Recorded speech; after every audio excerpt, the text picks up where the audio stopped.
Hello friends, आज मैं आपको आयुर्वेदिक के पेशे से जिन लोगों को शोल्डर में टिंगलिंग की प्रॉब्लम होती है, यानी कंधे में झंझनाहट आना, उसका ट्रीटमेंट बताने जा रही हूँ।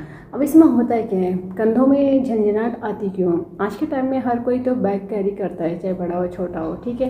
अब वो अगर ओवरलोडेड होगा तो कंधे में कभी कभी ये उसकी वजह से कोई एक कंधे पे अगर टांग रहा है तब हो सकता है, या फिर दूसरे को मतलब कोई सिंगल कंधे पे यूज़ करता है या दोनों कंधों पे, ठीक है। अगर हैवी बैग्स लोड कर रहे हैं अपने शोल्डर पे तो तब ये केस हो सकता है, या कभी इंजरी हो गई है तब ऐसा होता है, या फिर क्या होता है आपकी जो सर्वाइकल जो स्पाइन से नस कनेक्टेड होती है नर्व कनेक्टेड होती है कंधे तक, अगर वहाँ पे कंप्रेशन हो रहा होता है यानी ब्लड का फ्लो प्रॉपर नहीं हो रहा होता है, तब उस केस में भी शोल्डर में टिंगलिंग का महसूस होता है, यानी कंधे में झंझनाहट होना। अब झुंझुनी बोलते हैं इसे, टिंगलिंग को झुंझुनी भी बोलते हैं, ठीक है। अब ये होता क्यों है? अगर सर्वाइकल वाले से हो रहा है तो देखिए, अगर सर्वाइकल की नर्व से हो रहा है तो उसमें तो ये हो गया कि अगर आपकी सर्वाइकल ऑस्टियोफाइड्स हुई या सर्वाइकल की बोन में डिसबल्जिंग आ गई है, स्लिप डिस्क हो गया है, तब उस केस में नर्व का कंप्रेशन हो जाता है, तो उसकी वजह से जो सप्लाई यहाँ तक आ रही है वो उसमें झंझनाहट होने लगती है। दूसरी चीज़, कभी आपने ध्यान दिया होगा कि आपके गॉल ब्लैडर में अगर कभी प्रॉब्लम रही होगी या कभी गॉल ब्लैडर रिलेटेड प्रॉब्लम रही होगी या गॉल ब्लैडर रिमूव हुआ होगा, तो उस केस में भी आपके यहाँ पे कंधे पे इस जगह पे आएगा। फ्रंट की तरफ को उसका आता है गॉल ब्लैडर की वजह से। अगर आपकी लार्ज इंटेस्टाइन या स्मॉल इंटेस्टाइन ये अगर क्लीन नहीं है, क्लियर नहीं है, कॉन्स्टिपेशन रिलेटेड प्रॉब्लम है, तब भी कंधों में झंझनाहट की महसूस होती है। या फिर गलत करवट से सो गए, ज़्यादा दब गया, तब के केस में भी होता है। और अगर राइट शोल्डर में है, पेन है और टिंगलिंग हो रही है, तो देखिए लीवर को चेक करिए कि लीवर रिलेटेड प्रॉब्लम तो नहीं है। अगर लेफ्ट शोल्डर में है तो हार्ट तो वैसे इंडिकेट करता है, अगर हार्ट रिलेटेड फंक्शन डिस्टर्ब है या हाइपरटेंशन की प्रॉब्लम है या बीपी रिलेटेड प्रॉब्लम है। या फिर ऐसा होता है थायराइड के केस में भी ऐसा होता है। क्यों थायराइड के केस में टिंगलिंग क्यों हो जाती है? देखिए, एक तो बॉडी में ब्लड में जो होता है कैल्शियम के लेवल कम होता है थायराइड वाले में, ठीक है। और जो कैल्शियम का लेवल थायराइड वाले में कम होता है, विटामिन डी की कमी होती है, तो बोन भी वीक होती है और ब्लड में भी कैल्शियम कम हो जाता है। उसकी वजह से क्या होता है कि कहीं पे भी पेन होने लगता है, कहीं पे भी झंझनाहट होने लगती है, ठीक है, झुंझुनी होने लगती है। जब झुंझुनी होने लगती है समझ नहीं आता हुआ क्या, तो उस केस में कहीं से भी हो सकता है कि यहाँ पे हो गया, तो मोस्टली कभी कभी यहाँ पे अटैक मतलब यहाँ पे प्रॉब्लम कर सकता है। तो उस केस में जो है ये, अगर ऐसा कुछ हो रहा है, कंधों में आ रहा है, अगर कंधे में आपका रीज़न उसके साथ साथ पता चल गया कि बॉडी में क्या प्रॉब्लम है, तो उसके पॉइंट अलग से ऐड ऑन करे जाएंगे ताकि वो और सक्सेसफुल ट्रीटमेंट हो जाए और अच्छा हो जाए, ताकि ऑर्गन भी ठीक हो जाए और शोल्डर भी ठीक हो जाए, ठीक है।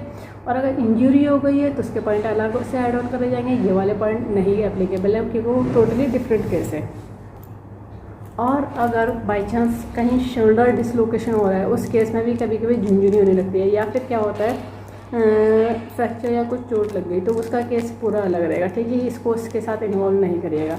अब इस पॉइंट को लगाने के लिए ज़रूरत होगी डॉक्टर टेप की, पेपर टेप की, किसी मेडिकल या सर्जिकल की शॉप से ले लीजिएगा। 1/2 इंची का टेप है, स्किन फ्रेंडली टेप है, कोई और सा टेप नहीं यूज़ करेगा, इस बात का ध्यान रखिएगा। जिन्होंने कोर्स करा उन्हें पता है आयुर्वेदिक के पक्ष में यूज़ होती है बियॉल मैग्नेट, एक तरफ से वाइट होती है, एक तरफ से येलो होती है, टोन सीटेड का काम करती है, प्लस माइनस एनर्जी होती है, नॉर्थ पोल साउथ पोल। ये बियॉल मैग्नेट ह्यूमन बॉडी के प्रेशर पॉइंट को स्टिमुलेट करने के लिए, बैलेंस करने के लिए बनाई गई है। इसमें पावर रखनी दी गई है जो ह्यूमन बॉडी के प्रेशर पॉइंट को स्टिमुलेट कर सके, बैलेंस कर सके। जिनके पास मैग्नेट नहीं है उनके लिए सॉल्यूशन ये है कि हर घर में मिल जाता है मेथी दाना। मेथी दाना फेनुग्रीक कहलाता है, ये वही दाना है जो तड़के छौके में इस्तेमाल करा जाता है। जिनका काम होता है प्रेशराइज करना, जिनके पास मैग्नेट नहीं है तो वो लोग तो मेथी दाना यूज़ कर लीजिए, और जिनके पास मैग्नेट है तो वो लोग मैग्नेट यूज़ कर लीजिए। और मेथी दाना अगर यूज़ करें तो दिन भर में ध्यान रखिएगा, गीला हो जाता है, ख़राब हो जाता है, तो उसको हटा दीजिए, फिर नया मेथी दाना लगा लीजिए। और डेली नया मेथी दाना लगाया जाता है। बियॉल मैग्नेट आपका लाइफ टाइम रीयूजेबल होता है, गीले होने से कोई फर्क नहीं पड़ता है। पॉइंट जो मैं बताने जा रही हूँ TCM के बताने जा रही हूँ, जिन्होंने TCM पढ़ी है वो लोग समझ जाएंगे, बाकी लोग लोकेशन देख करके पॉइंट लगा लीजिएगा। TCM के पॉइंट पे या तो मेथी दाना लगेगा या फिर बियॉल मैग्नेट लगेगा, दोनों में से एक ही चीज़ लगेगी। और कलर नहीं लगाइएगा, जिनको कलर की नॉलेज है वही लोग कलर लगाइएगा, बाकी लोग कलर बिल्कुल नहीं लगाइएगा। और कलर के साथ उसके साथ दूसरी चीज़ मेथड नहीं यूज़ करिएगा कि जो लोग कलर लगा रहे हैं तो उसके बाद मेथी दाना या बियॉल मैग्नेट, ऐसा भी करिए। एक टाइम में एक ही मेथड यूज़ होता है। पॉइंट की लोकेशन समझ लीजिए, ये हमारी इंडेक्स फिंगर है। इंडेक्स फिंगर मिड में जो मेरिडियन चलती है वो पेरिकार्डियम की चलती है। तो अपर जॉइंट से थोड़ा सा नीचे मिडिल जॉइंट की तरफ बढ़ेंगे तो मिड में जो सेंट्रल पॉइंट आ जाता है P6 आ जाता है। इसी इंडेक्स फिंगर में मिडिल फिंगर की तरफ जो मेरिडियन चलती है वो हार्ट की मेरिडियन चलती है। तो अपर जॉइंट से थोड़ा सा नीचे मिडिल जॉइंट की तरफ बढ़ेंगे तो हार्ट का 5 पॉइंट आ जाता है।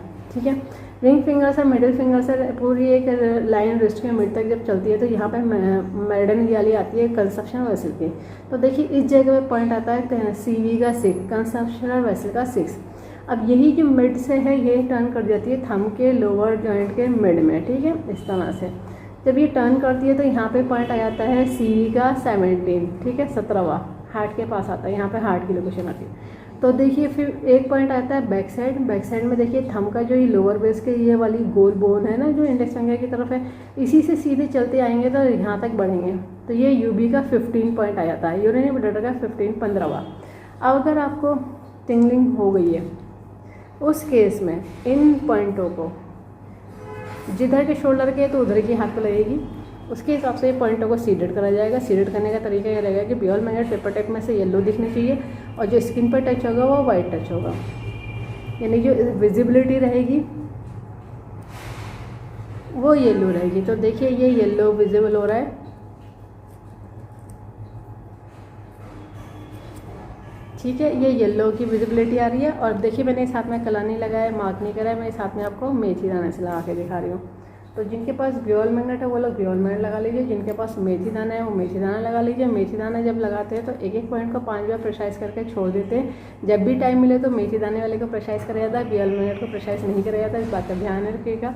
10 से 12 घंटे लगा के रखिए, डेली लगाइए जब तक कि आपके ये टिंगलिंग का ख़त्म ना हो जाए। और अगर सर्वाइकल रिलेटेड प्रॉब्लम हो तो उसके पॉइंट अलग से ऐड ऑन करे जाएंगे, वो आप पता कर लीजिए। अगर इंजरी हुई तो अलग पॉइंट ऐड ऑन करे जाएंगे। कोई भी प्रॉब्लम अगर है उसके इस टिंगलिंग के साथ साथ तो वो डिटेक्ट हो गई तो उसके हिसाब से पॉइंट अलग ऐड ऑन करे जाएंगे। इस बात का ध्यान रखिएगा।